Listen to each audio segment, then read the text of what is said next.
before the throne of God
Receive His word.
It thrills my soul to hear the song of praise before the sing below. And though it takes the parting of the ways, yet I must onward go. I hope to hear throughout unnumbered days the song earth cannot know. They sing in heaven a new song of Moses and the Lamb. I want to hold you, the angels singing, to bid me welcome to mansions bright and fair. I want to hold you, hear their clamors praising, new voices playing so rich and rare. I want to hold you, see the Master's bringing, the precious bride crown, that I may hold and wear. I want to hear voices, I want to hear that mighty voice in they sing. I want to hear that mighty voice in they sing, to hear its sound and ring. The sweetest song that earth can ever boast was sung when Christ was born. Yes, he who walked the Galilean coast sometimes.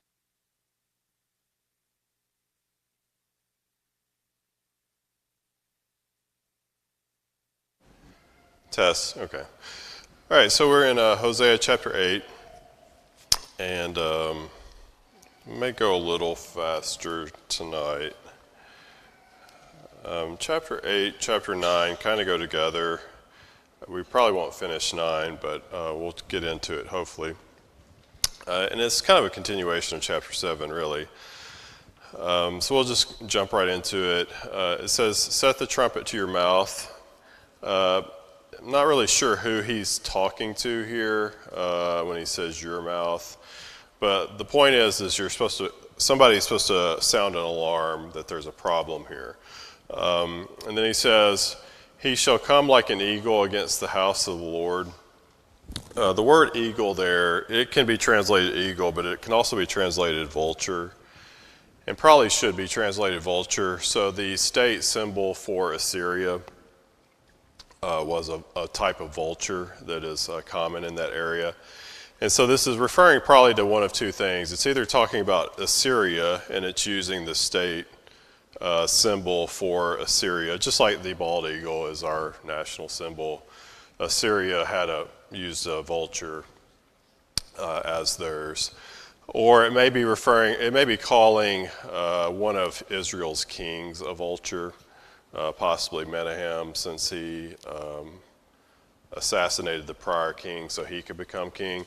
Either way, what it's saying is there's a vulture over God's house or God's land, either in the form of the king of Israel or above that king, which would be Assyria, because they're paying tribute to Assyria. So they're essentially a vassal state of Assyria. It's probably referring to Assyria here, and he's saying you need to sound an alarm because there is someone over God's land that shouldn't be over God's land. It's an external power, in this case, talking about Assyria.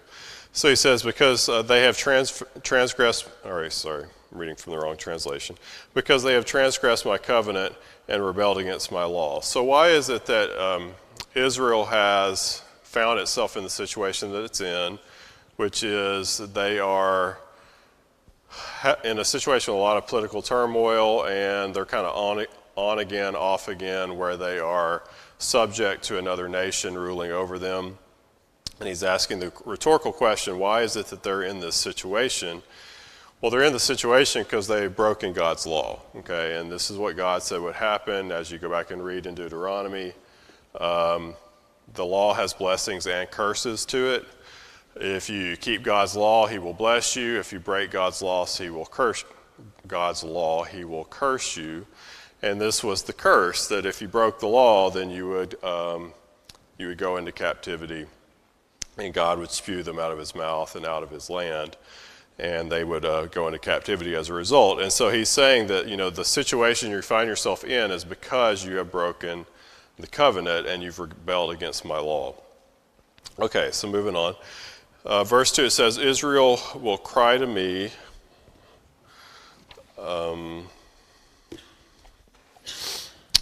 My God, we know you. So Israel is saying, they're crying out to God and saying, God, we know you. Why are you letting this happen? But this is a false cry out to God.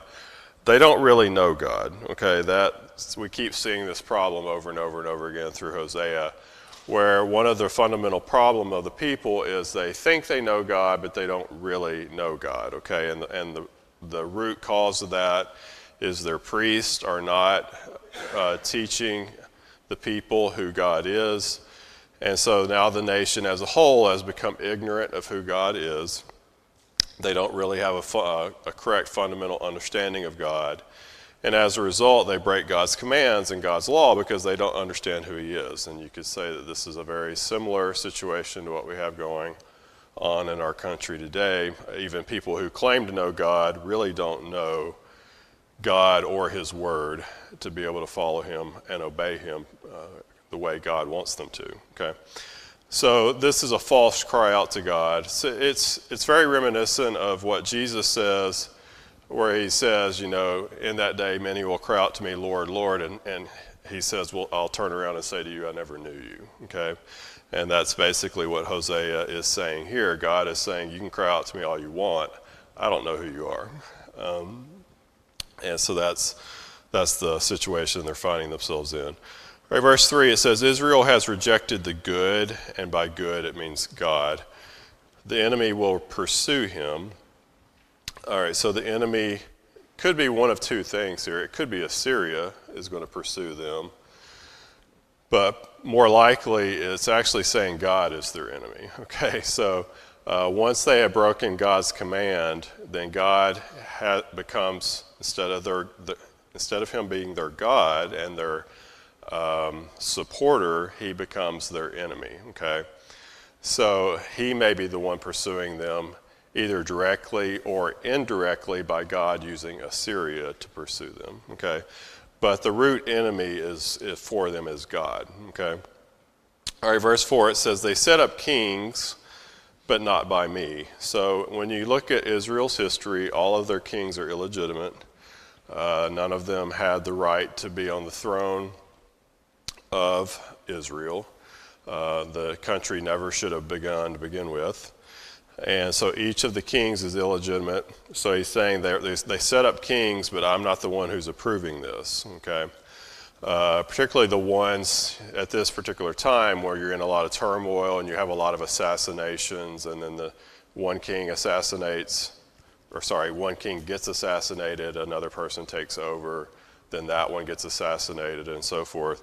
And he's saying, I didn't approve any of this. Okay, so this is all you're doing. It's not my approval. The next line, they made princes, but I did not acknowledge them. The same thing. Princes here doesn't necessarily mean the son of the king.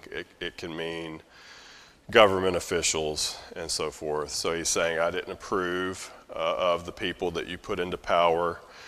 And it says, from their silver and gold they made idols for themselves, that they might be cut off. And the idols, the silver and the gold, that was a gift to Israel from God. Okay, so God gave them the land, he gave them the silver and the gold and so forth that they had. And what they have done is they have taken God's gifts to them and turned around and made something profane out of it. Okay, and so God is very upset because they're taking the gifts that he has given to them and then turned it around and made an idol with the gift that God gave. Okay, so it's very easy for us to do something similar. We can take our wealth and things and use it for things that are not appropriate, and it would be the same type of message. Okay, so he's saying, because you have made idols, remember making an idol was a forbidden thing according to one of the Ten Commandments. And he's saying, since you have done this, this in turn causes you to be cut off from me because you're disobeying my commands. Okay? All right, verse 5, it says, your calf is rejected, O Samaria. The ESV says it differently. It says, I have spurned your calf. If you read different translations, there is going to be some variation throughout this chapter. But the general point stays the same. So what he's saying is, if you read the New King James, your calf is rejected, O Samaria. What he's talking about, so Jeroboam the first was the first king of Israel, and he set up idols in Dan, which is the northern city, and in, I can't remember if he put the other one in Samaria or Bethel, but anyway, one in the north, one in the south. And what they typically worshiped was Baal, but the idol form of Baal, even though Baal is a weather god and sometimes a fertility god and so forth, the physical representation of Baal is a bull, okay? And so you would set up a bull or a calf, and that would be your idol that you'd worship, and that would be the way you worship Baal. And so the very first king of Israel set up these in a city in the north and a city in the south, and then some successive kings over time set up additional Baal idols. But not only that, a lot of the people would have Baal idols for their homes, and these aren't huge things. These are like small little figurine type idols, reminiscent of a Ken or Barbie doll size thing. It's not a very big thing. So when you think of an idol, you probably think of something really large and magnificent looking. It doesn't have to be that way. It could be a little small statue thing that they might have in their house. And so he's saying, you have this calf that is a representation of Baal, and he says, I'm rejecting that. And he says, my anger is aroused against them because they're making these idols. And then he just asks the rhetorical question, how long until they attain to innocence? I think the ESV says, no, it says the same word. The ESV says, how long will they be incapable of innocence? It's just a rhetorical question. It's not a duration. It's not a, okay, well, you guys turn it around in 2 years kind of question. It's a rhetorical, like, I can't believe how bad you've gotten type statement, okay? So he knows they're not going to turn it around. But he's asking them the question, how long are you going to be like this? And the answer is forever, till they go into captivity. So the first thing he's harping on here is their idol worship, which is something he's going to persist with throughout the chapter. He is going to pick up another element in a minute. So all throughout the book, Hosea keeps hitting on the same topics over and over. When we went through Amos hit on similar topics, but Amos's big topic was social injustice that he hit over and over and over. So remember, Amos and Hosea both prophesy to Israel. Amos comes first, Hosea comes somewhere in the 10 to 30 years after Amos time frame. They talk about similar things, but Amos stresses the social injustice aspect a lot more, whereas Hosea hits on lack of knowledge of God, idol worship, and political alliances with other countries that they shouldn't have done. And so we're going to keep seeing these three things pop up over and over and over with Hosea. They don't have a proper knowledge of God. They form political alliances with other countries when they should have just put all their trust into God, and they worship idols. And so those are the things he keeps hitting on.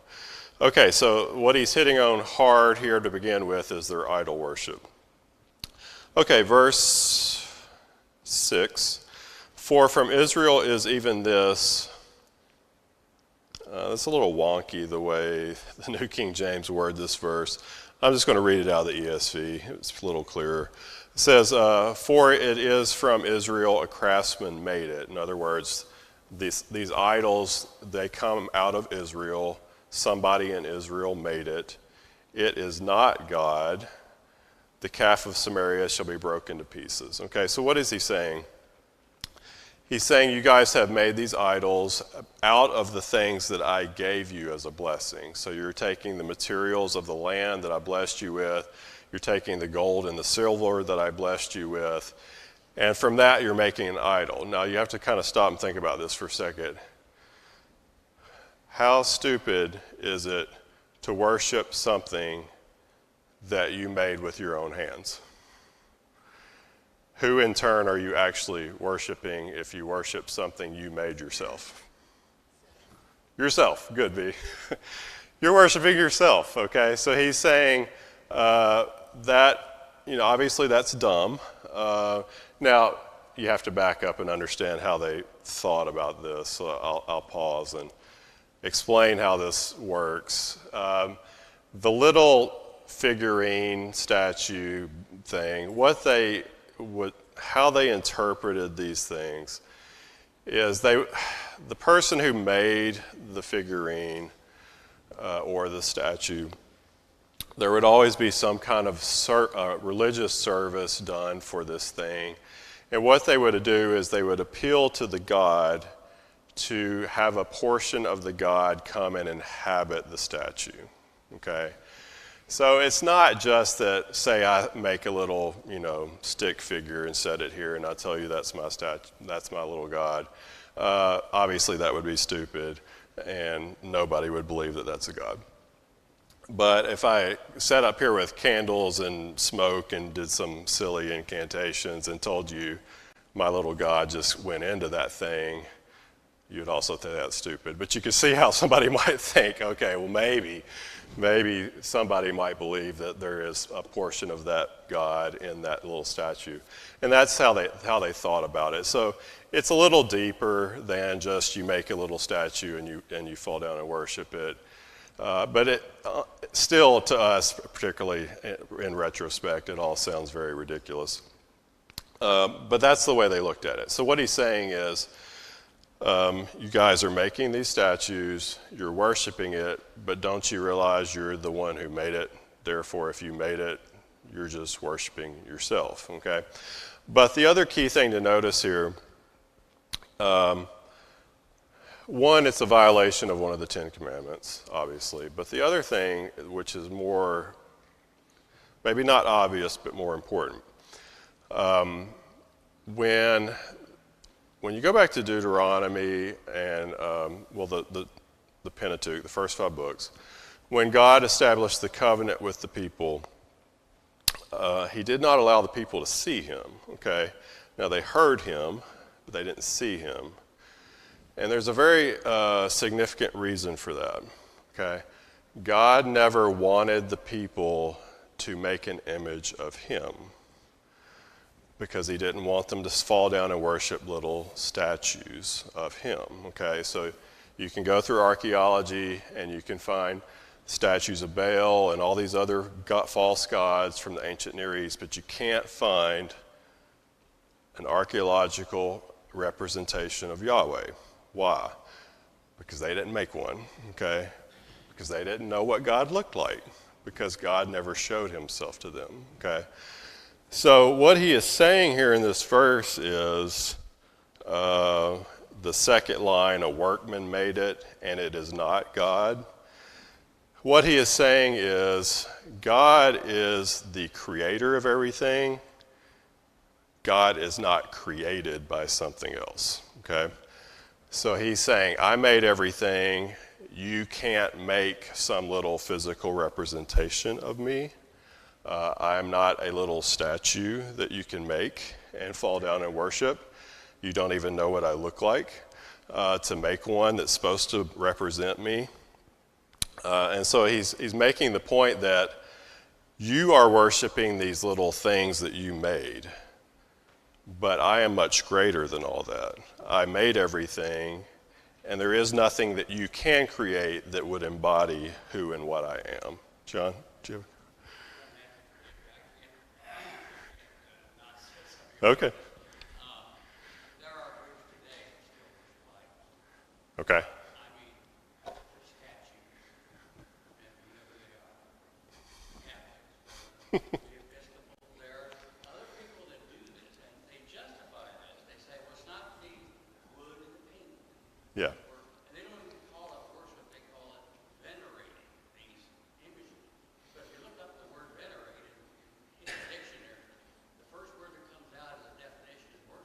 Mm-hmm. So they are, and they bow down to it. Right. They have prayer before it.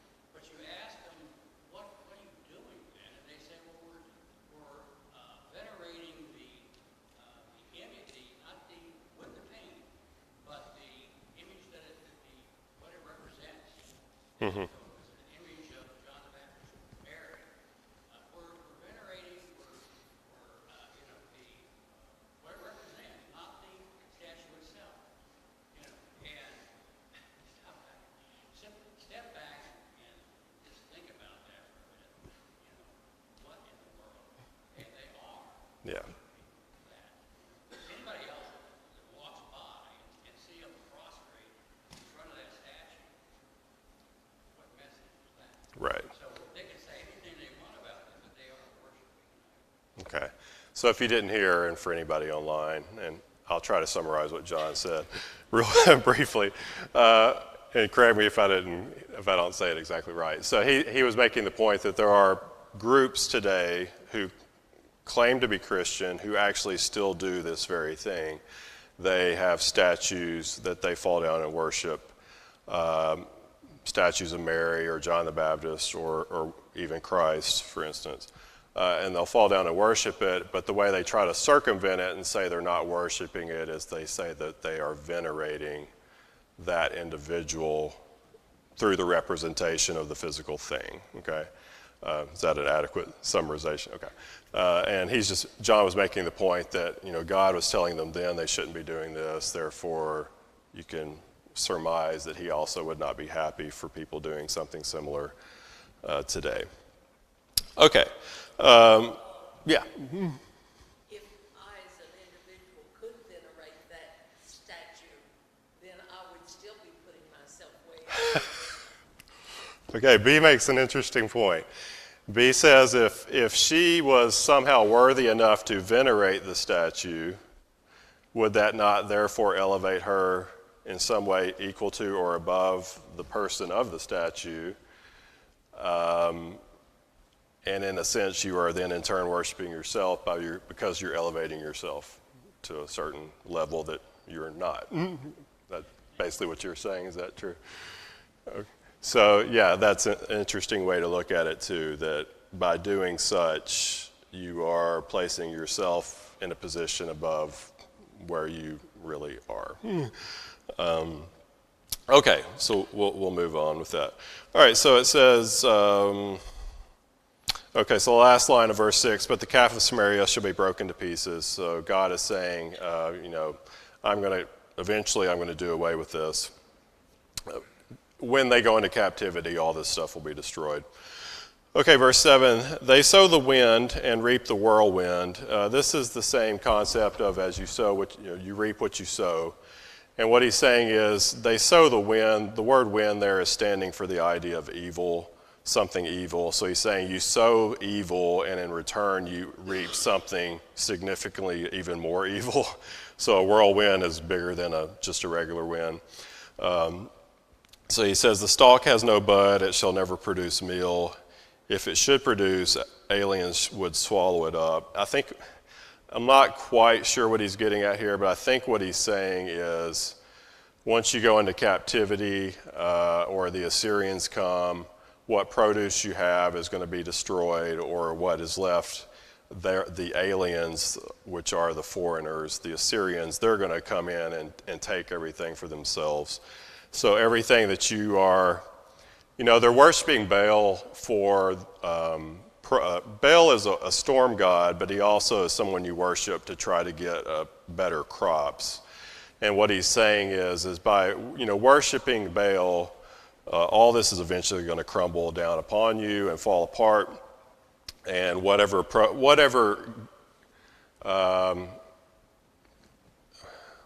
you are praising Baal for is going to eventually fall in your face, basically. All right, verse 8, Israel is swallowed up. Now they are among the Gentiles like a vessel in which there is no pleasure. I think the ESV says something other than Gentiles. Yeah, it says nations. The New King James there is obviously probably when it says Gentiles, it's making the assumption that the word nations means Gentiles. which it does, but it's referring to both Assyria and Egypt here is what he's talking about. And he's saying that you're going to get swallowed up by Assyria when they come in and they take over everything. And then he uses an idiom here, which I'll try to be polite in the way I describe this. The vessel in which there is no pleasure. So if you remember all through the book, he compares Israel to a prostitute. Okay, and he's picking this theme back up here again. And the idea of a vessel in which there is no pleasure, or the ESV says a useless vessel, what he is saying is he's comparing them to, how can I say this nicely? A woman who has been sexually active with a lot of different men will eventually lose their appeal to all men over time, okay? No one will want that individual after a while. And what he is saying is you've so prostituted yourself with all these other countries and with these false gods that you have become useless to me. I don't want you anymore, okay? Is basically what he's saying. Okay, so verse 9 it says, "For they have gone up to Assyria," and the way that's worded when it says they have gone up to Assyria, that what he's talking about is they're paying tribute to Assyria. But it suggests that them paying tribute to Assyria was their idea, okay? That they approached Assyria first to offer them tribute to try to get on Assyria's good side, okay? And that is a violation of the covenant. God told them, never make alliances with other countries. I am your God. You're supposed to put all your trust and your faith in me. And what he is saying is you've acted like a prostitute and you have ran out trying to find lovers to love you instead of loving me. Okay, so then he compares them to a wild donkey alone by itself. That's just a way of saying a wild donkey would normally be with a herd. So if a donkey is by itself, it's doing something abnormal. And he's just saying you're acting abnormally. And then he says Ephraim has hired lovers, which means they're acting like a prostitute. I think the ESV says it differently. No, it says the same. The word donkey and the word Ephraim in Hebrew, sorry, they do sound a little bit alike. So it's a play on words, it's a pun that he's doing. And what he's saying is, if you're a prostitute, do you hire people or are you the one that's hired? If you're a prostitute, the normal business model is you get paid for your services. You don't give them money for your services, okay? And what he's saying is you're a prostitute, but you're like a dumb donkey type of prostitute. Instead of you getting paid for your services as a prostitute, you're actually giving them the money, okay? And so he's making the point that you have so twisted things and you have so left what I want you to do that even in your sin, you act foolishly. Okay, verse 10, it says, yes, though they have hired among the nations, now I will gather them, and they shall sow a little because of the burden of the kingdom of the princes. He's again commenting on their prostitution. You know, you've gone out, you've hired these other countries to side with you by giving them tribute and money. He's saying, but what is going to happen is I am going to bring these other countries in, and they're going to take you into captivity. And the bit about the princes and them being sorrowful, and it's worded a little differently in another translation, but the idea is the kings of Israel are probably starting to panic because they're running out of money. Because one, they have a lot of building projects going on in Israel, but two, they're also giving a lot of their money away to these other countries to try to get them to side with them. And so the economy is starting to tank and the resources are starting to tank. And he's just, he's saying your kings are starting to panic because you're running out of cash, okay? And once you run out of money, you're not going to be able to pay tribute to these countries anymore. to help you out, and once you can't pay tribute anymore, they're just going to come in and wipe you out, which is what happened in the end. Okay, verse 11, because Ephraim has made many altars for sin, they have become for him altars for sinning.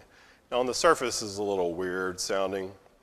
What he's talking about is all of the temples in Israel were illegitimate, okay? The only place God authorized worship and sacrifice was in Jerusalem, but Israel tried to set up their own versions of the Temple of Jerusalem in Israel.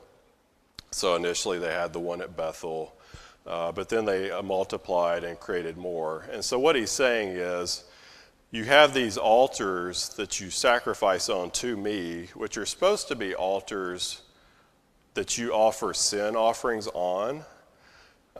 So they're supposed to be for you to appeal to me to forgive you for your sins.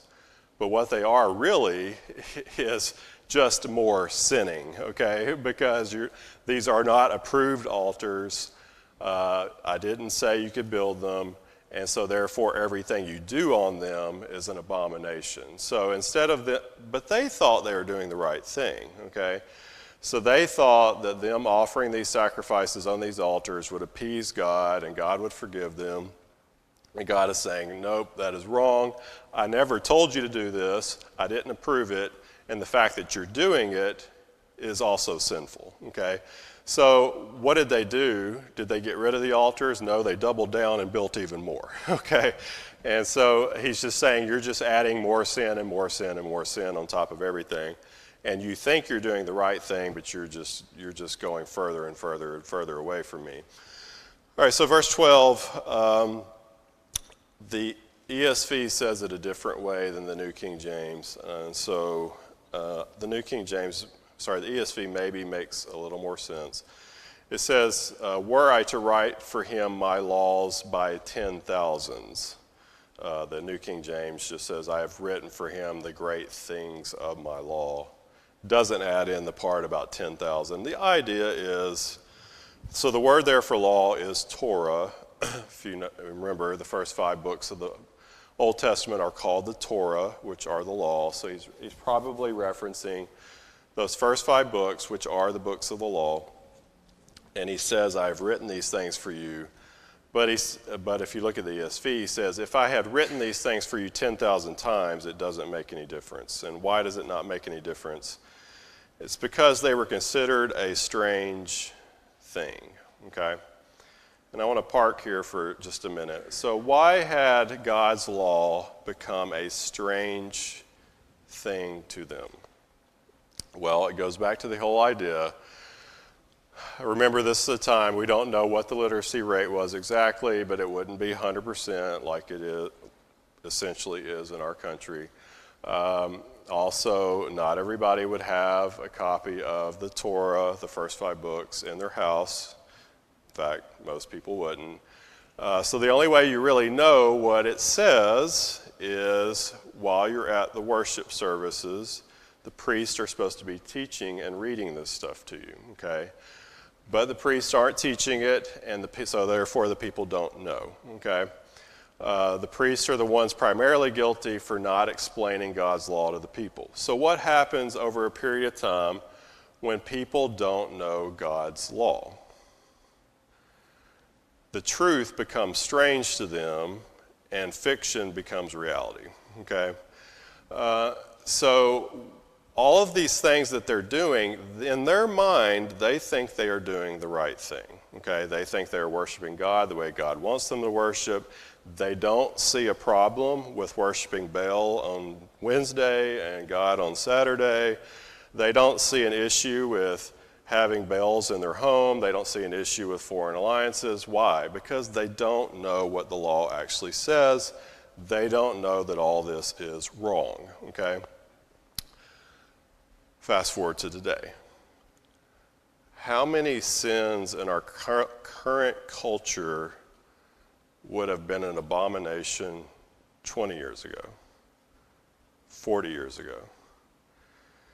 And have we gotten to a point that those things that universally everybody accepted as wrong 40 years ago If you were to go into a public arena now and say that's wrong, you would be looked at as the one who's strange and not correct, okay?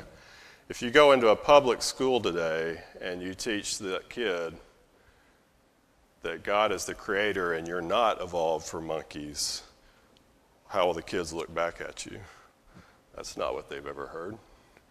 If you go into a school and tell them God only had a plan for marriage and you only have sex with marriage and it's only heterosexual, is that the message those kids have been hearing? And would they look back at you like, you're strange, that's not what we've always been taught? And so as you look at our current culture, why is our culture the way our culture is? Because God has been pushed to the side, truth has been replaced with fiction, and now fiction is viewed as truth, and truth is viewed as an anathema to their fiction. So what do you do about that?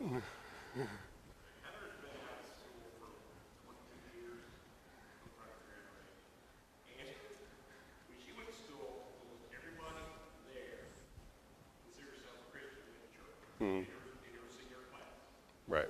And they had a thriving, it was Christian clubs, but it's thriving. Couple hundred people. Now, at that exact same school, maybe 3 or 4 people in senior class go to church, and that club's gone. Right. That's how much has changed in just 20-some years. Right. So if you didn't hear him, he said his daughter graduated high school 20-ish. 2000, okay. 23 years ago, when she was a senior in high school, virtually every kid in her class went to church of some kind, and there was a large Christian group at the school. Fast forward a quarter century, only 2 or 3 kids go to church, and that Christian group is no longer in existence, okay? Most of them don't even know. This is sad. I mean, she's teaching their last 2 years. Most of them don't even know anything about the Bible, anything about Jesus. It's amazing how little they know. You know, you just assume everybody in America knows, but not this group coming up now. Right. Anything. It's shocking. Right. So how do you reverse a culture like that? I don't have a profound answer to that question, but John, you have some? I just wanted to interject. The Bible is available today, just like the people back then that didn't have access to it. Nobody reads it. And then on top of that, false teachers are what people listen to, just like false teachers back then were claiming false information about God. Right. That's why I think we're in what we're in right now, and why things are the way they are. Yeah, so John said, despite the availability of the Bible, I mean, you can download a free app in 20 seconds and have the Bible on your phone. Nobody reads it anymore. And I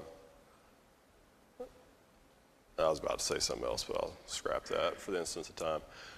And instead of people reading the Bible, they listen to false teachers who tell them things, and it sounds appealing to them on the surface, so they follow that instead of trying to find out what truth is or follow the truth. I don't have a profound answer on how you reverse a culture. I will tell you this, what happened to this culture? God spit it out of his mouth, okay? He called him a prostitute, said, I don't want anything to do with you anymore. And in about 20 years from what we're reading right here, they went into exile and never existed again. I hope that doesn't happen to our culture. I am not a prophet. I don't know what's going to happen.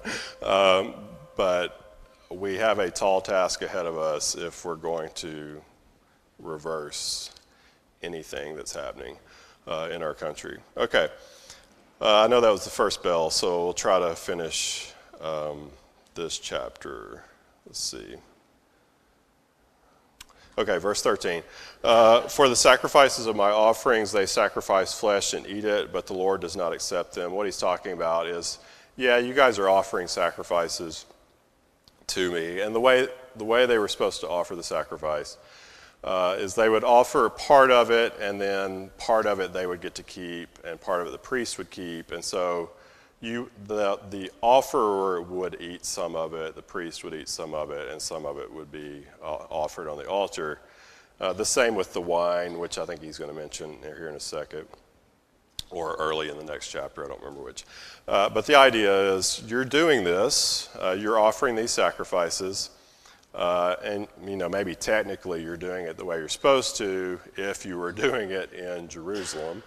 But he says, I'm not paying attention to any of this. I'm not accepting it. I don't have to accept your false worship, okay? This is another problem in our country. Everybody thinks that whatever way they want to worship and offer worship to God, God should just sit back and be happy about it, okay? That is not the case, okay? God only accepts the worship God said he would accept, all right? And everything else he rejects, all right? And so it's very obvious here that's what he's doing. He's saying to them, you can keep offering all this stuff you want. I'm not paying attention to it.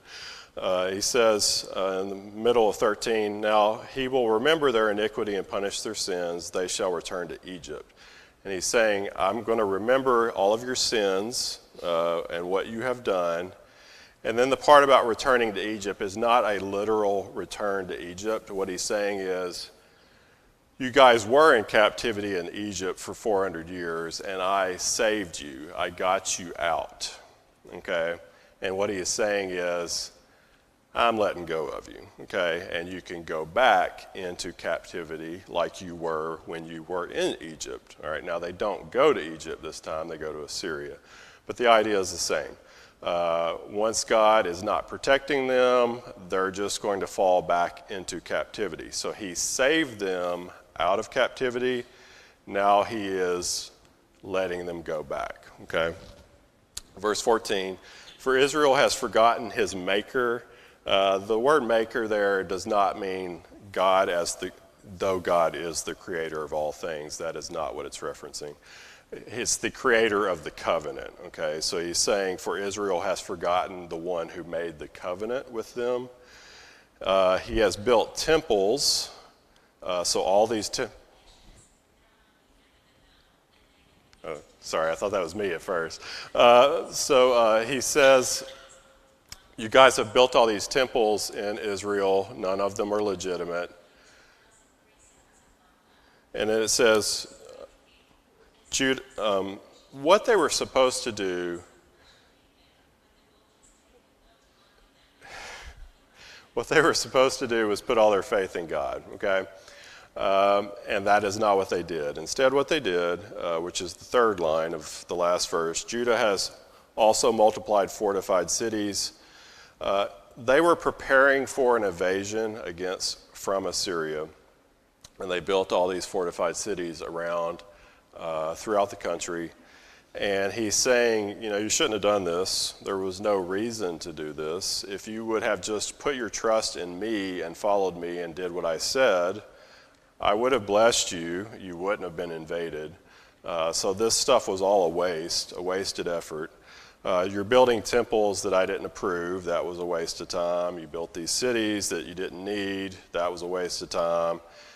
And even if you did need them because Assyria is coming, Assyria is just going to roll right through them because Assyria is working for me, and I'm going to send you into captivity. So you can build all these cities you want. It doesn't make any difference. He says, I will send fire upon his cities, which is the typical way that they would destroy things, and it shall devour his palaces. ESV says strongholds. Just the idea is, again, they put all their trust into essentially themselves, okay? They put their trust in making alliances with, thinking they're crafty and making alliances with other countries. They're putting trust in themselves by building these fortified cities that won't work. They put them trust in themselves by building these idols and worshiping them, which is nothing more than worshiping themselves. And he's saying, if you had dropped your pride and not put all your trust in yourself and put your trust in me, none of this would have happened. But since you did, I am turning my back on you, and you're going to go into captivity. That's the end of 8. I know that was the last bill. Does anybody have any thoughts or questions as we end? All right. Good to see everybody.